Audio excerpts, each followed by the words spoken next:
Now, as a planet, our use of oil will peak in the 2030s. That's a view of BP, which expect current demand will probably rise by another 10% before levelling off. With population growth and increased consumption by emerging economies, that means increased efficiency and electric vehicles will play a big part. And cutting down our use of plastics will help too.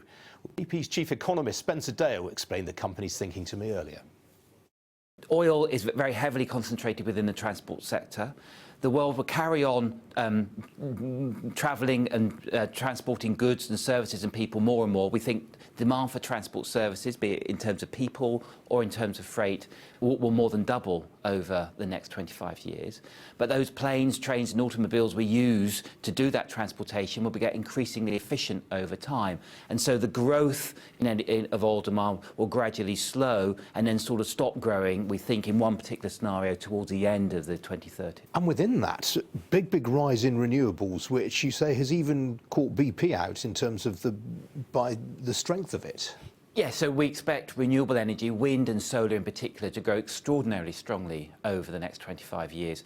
Accounting for around 40% of the growth of all energy will be in that renewable space. So that's a really significant amount. And yes, BP, and I think pretty much along with more or less all other forecasters, have been surprised just by the strength of the growth in wind power, but particularly solar power.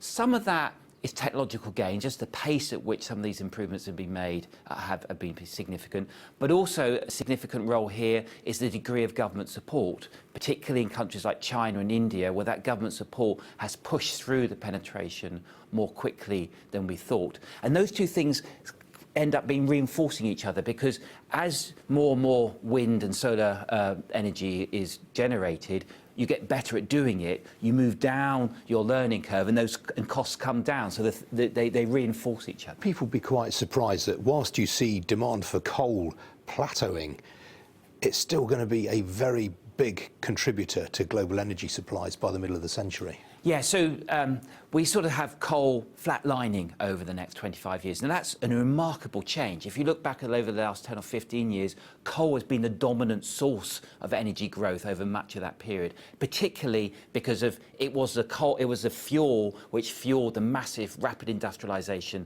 of China.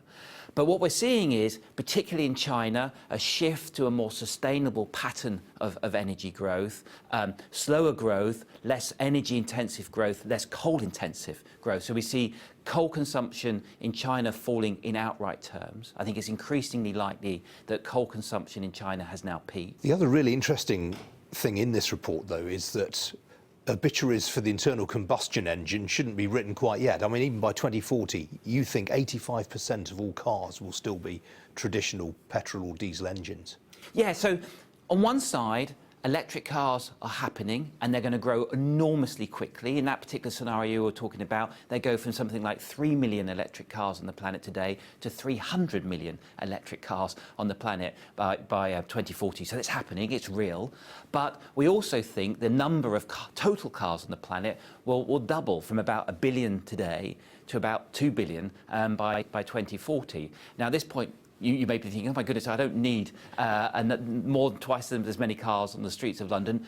This is not happening in London. The vast majority of this growth of cars, the number of cars and the car travel, is happening in fast-growing developing economies, China, India, where hundreds of millions of families can buy their first motor car for the first time, afford to buy their car for the first time. You also highlight the growing opposition to single-use plastic and packaging, and do you think that's going to eat into oil demand as well?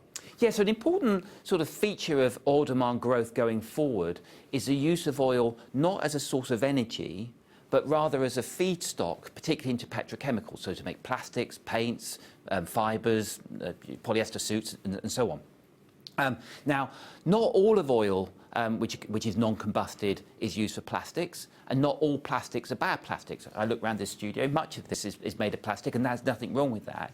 But what we do think is an increasing environmental concerns about sort of single-use plastics and packaging. Plastic bags is an obvious one, plastic straws another one, and we think that environmental concerns will lead to a slower growth in that type of use of oil than we've seen in the past, and that's likely to dampen growth relative to what past trends may have said. Before joining BP, you were chief economist at the Bank of England. I can't resist asking you, what would you be voting for if you're still on the Monetary Policy Committee? You know, one of the most pleasurable things about this job moving to BP is I genuinely don't think about UK interest rates anymore.